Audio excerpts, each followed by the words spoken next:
My name is Katia. I am founder of Chateau Coliving in France. We are a 12th century castle situated in Normandy in a beautiful private park. And what we do is co-living for remote workers and digital nomads. It's basically, all the people that are working remotely, not only now after the pandemic, but in general since before.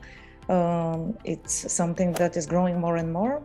So what we do is we are hosting these people. Our place is equipped for them to work remotely. We have a co-working space, we have bedrooms, we have a lot of shared common areas, and we are building a little community of people to work together, to travel together, to exchange, to build connections, to have a good time. Basically, it's not needed to be closed in a small apartment when you work remotely. It's not needed to be by yourself.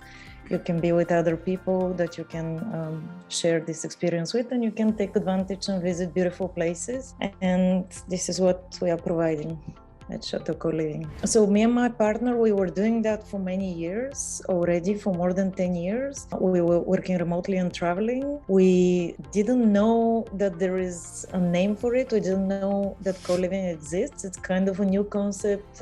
We found out about it in the last few years. Maybe it was already existing a few years before.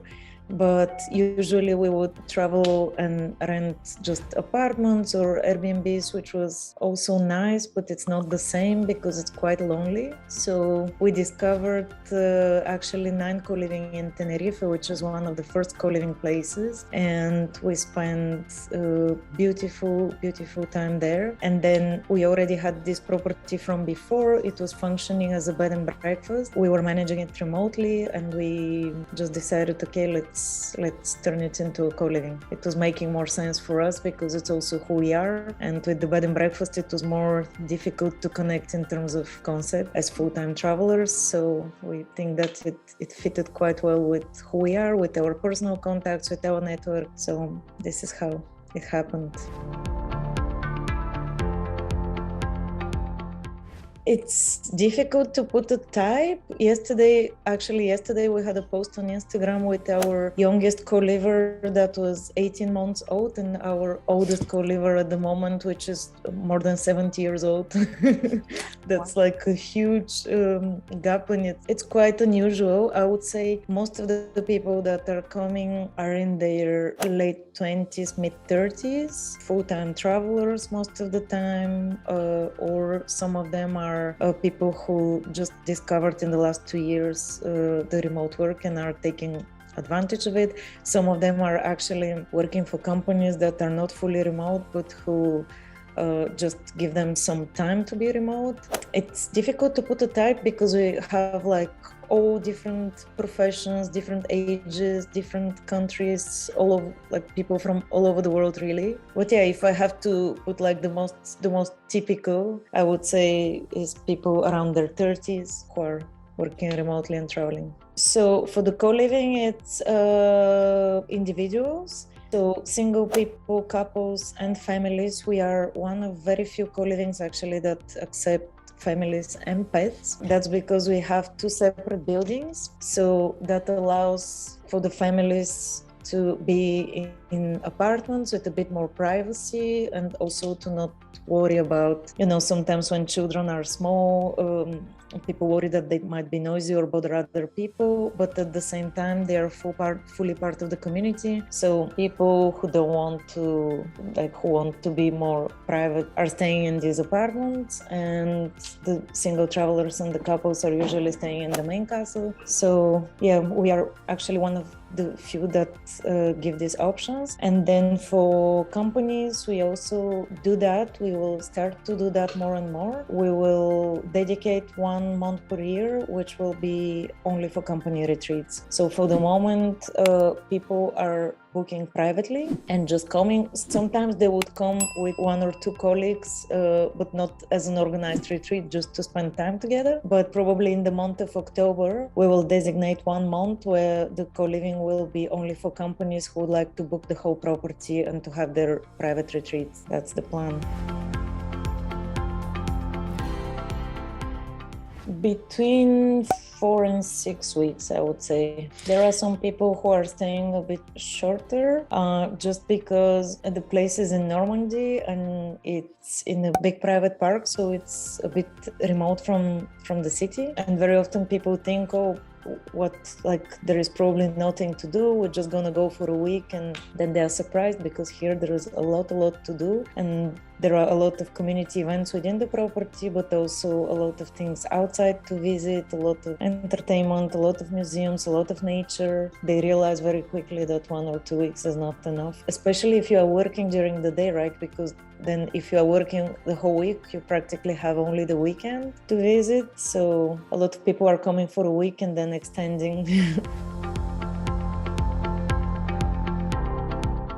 At the chateau, we organize a lot of super fun things. The setting is quite unique. Of course, first we have the general weekly things that a lot of co-livings do, such as yoga classes, workouts. We have traditional French crepes together every Sunday. We have skill shares. We give people the first kind of historical tour of the castle. So not only the orientation tour of the co-living, but telling a bit about the history of the castle. So those are the routine things that are happening during the week, also game nights and movie nights and things like that. But then in addition, organize according to, like, by demand, wine tastings, visits of oyster farms, like things that are really not accessible to tourists, things that are based on our personal connections in the region, and that we can organize also with, everyone can go to the museum, but not everyone can visit the oyster farm and go on the trailer and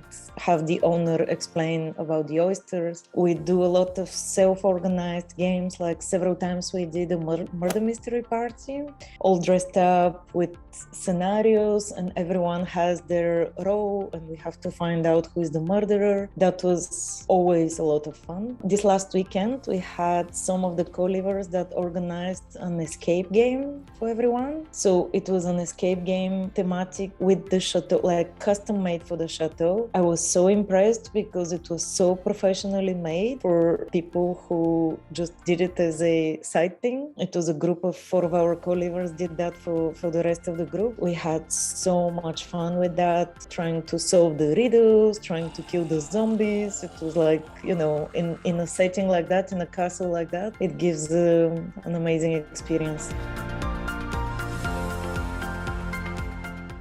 It depends how much people are willing to share, but I would say the optimal amount of people to have is around 25. More than that, it's never crowded. Like, even when we are more than 30 people, it never looks crowded because the property is really big, especially if everyone is working during the day. Sometimes we are 30 people and you barely see anyone during the day because everyone is in the co-working. But I would say that in terms of facilitating the community, the optimal amount would be between 20 and 25. More than that starts to be a bit crowded and difficult to manage. As much as I know that most of the people are coming for the chateau itself, which is for sure, like, you never... You don't have so often in your life the opportunity to live in a real chateau. It's a real authentic chateau with all the antique furniture, with all the history. It's like living in a museum. This was also kind of our concept to make this kind of place accessible to people and to really provide a unique experience that nobody else can provide. So I know a lot of people are coming because of the chateau itself. I would say our biggest asset is the community, the way people interact, the way people support each other. I see it more and more, like even in a small group of 20 people, how often people find very good friends that they keep even though they go separate ways. Then they meet, they reunite at another place, or they meet here, they start making plans together for the next place. How often people find collaborations, like work professional collaborations. It's also one thing that we want to reinforce, because based on our personal experience as travelers. Before, when we were just traveling by ourselves, renting apartments, not knowing anyone, one of the biggest difficulties was that actually, first of all, you can make a lot of connections this way and it's a bit lonely. And second, you spend a lot of time in a country, but you don't really connect to the locals when you are by yourself because it's not so easy. But here, luckily, we have a lot of local friends and a very nice local community that is quite interested in what we are doing. So we are constantly trying to create interactions with people. For example, we organize very often things together. We sometimes invite, like in common parties. When we do murder mysteries, we invite them. We organize things together as well. So there are actually a few people who used to be travelers and nomads who are from Normandy and who after a few years of traveling came back here. So they also integrate very well with the community. So we are organizing things together like horse riding, yoga days. We have friends with a very nice local vegan restaurant with vegan organic food. So they come and cook for us sometimes. We have a friend that is a sommelier. She's also doing the wine tastings and we do outings together, the local markets and all of that. We try to connect people with the locals as much as possible. If they're ready to come to the chateau, they should just go on our website. It's very easy to book, it's very straightforward. Just choose your room and come. Any tips? No tips, just come as you are. We are a very inclusive community. We accept everyone, everything, no judgment. Just come with your positive energy. And if you want to have some productive time to work, but also some fun with nice people, this is it. It's very easy to come.